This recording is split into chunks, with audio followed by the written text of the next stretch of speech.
I'm not sure of how you're looking at me right now, but the matter is this. I am first a woman, someone's daughter, someone's friend, someone's wife, and someone's mother. I don't have a skin tone if you were expecting that next. I'm transparent, open-minded to the thoughts and the schemas that surround me. I work hard to meet goals and be productive in the world that I live in. My time is spent praying, thinking of how to resolve issues that have been created by those who choose to operate not in transparency, hiding behind masks and issues and idioms and disturbances and destructions, destroying that which could be a truth, a reality to the beauty of life. Only if they could be transparent with themselves, erase some doubt and even strife, and to see the vast array of translucent hues on the palette of life and just live without slinging of negative vibes and words that bounce against the walls of peace, resounding frustration, tensions, and death to the atmosphere. Only if they could see in transparency with me, love and reflect out that positivity. Then joined, we could agree. Somewhere out there must be harmony. It might sound funny coming from me because you see, I am a woman of unlimited possibilities. I have nothing to hide and nothing to lose by admitting my failures. You see, because I take control of my destiny. I rise, living life free, no lies attached. And for that reason, I can love and do for others and give of myself. I can even delete negative thoughts trying to implant themselves inside of me. I'm living in this place I call transparency, praying and hoping that we could multiply and take over,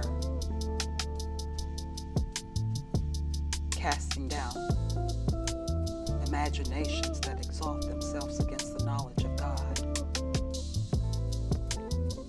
Ultimate transparency.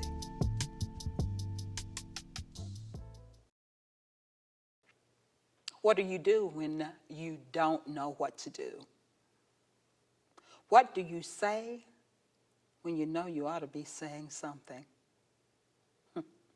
Nothing to say, nothing to write about, no business agenda, no plans to make, because you just don't know what to do in this silence.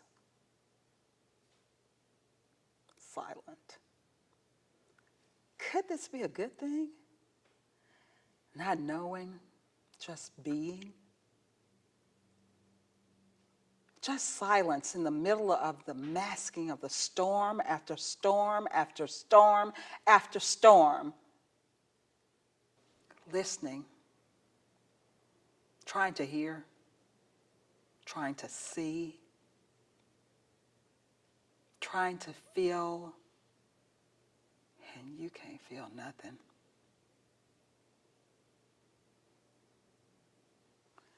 You don't even feel like you're here at times. Then in other times you hear the anger, you feel it. 2020 owes me everything. You see the pain and the suffering, and then there it comes again out of nowhere. Nothing. What is this? So you fall on your knees, looking up silently, listening, longing for an answer from the Most High God. Your mouth is closed. Your eyes are open, but your soul is crying out. I'm waiting to hear from you. I don't feel nothing. I don't hear your voice, but I'm not afraid. I'm not happy, but I'm not sad. I'm just numb. Plans on hold, seems I have no control of anything at all. I'm not here. I'm talking to you in my mind, trying to make a connection to you. I'm listening, but you are not saying a word. My mind is thinking, shouldn't you be doing something? Silence once again, and in your quietness and your loneliness, there is a feeling that comes over you that brings you a joyful thought. A moment, and you realize he's been there silent, listening, comforting you with his presence, calming, healing your wounds, and protecting you, protecting your mind from further distractions. And in silence, you learned storms will take what and whom they will,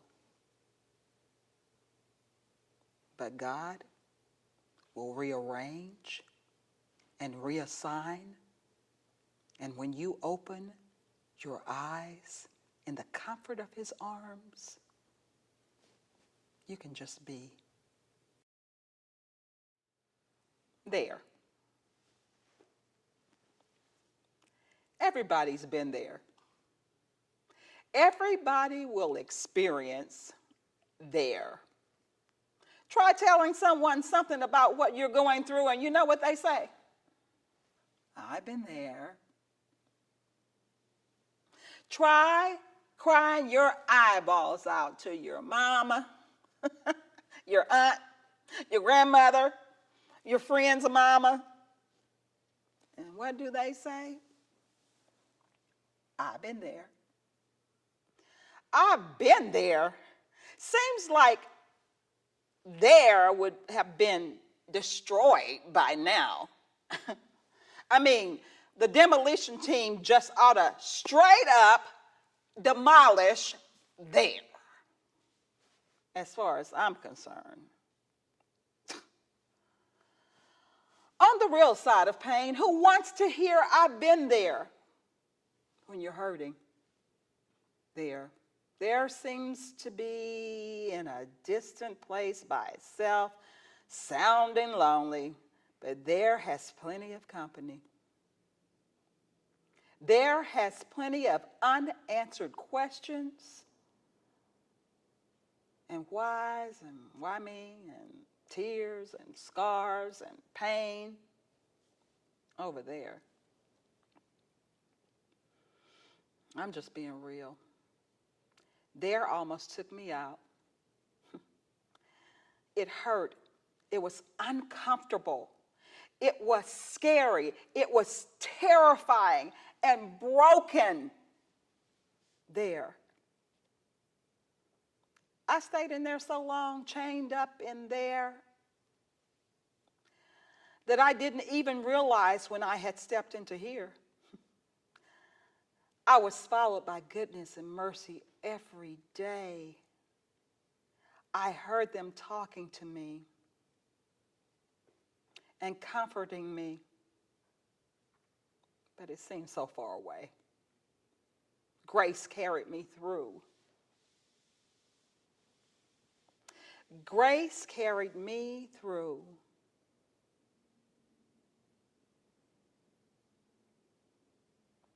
There and suddenly, I feel myself right here. Strong, powerful, energetic, prosperous, knowing more than I did when I was there, loving more when I did the right things. From there to here. I finally know that there was just in my head. I was here alone. There was just in my head. But now I'm free. And I'm here.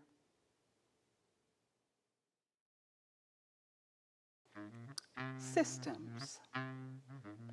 Classifications of structure, methods and numbers, and organized conglomerations of coordinates, woven together like fine fabric of intricate details, always moving toward tomorrow through the eyes of forwardness, moving forward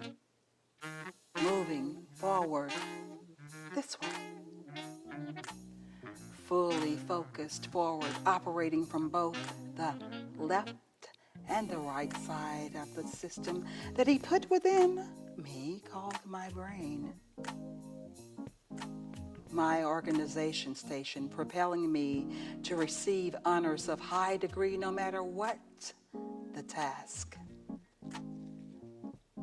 For the in-depthness that I have about life and all that has to offer me.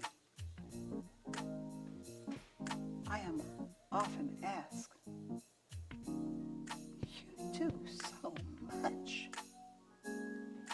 What's your favorite? My favorite? My favorite? My favorite is life. Life is my favorite. It keeps me moving forward every day, living a new life daily. Life is my favorite. Life is my purpose. My life matters. I am fine fabric, designed by the master designer. I am me, lover of the system of life. Fine fabric.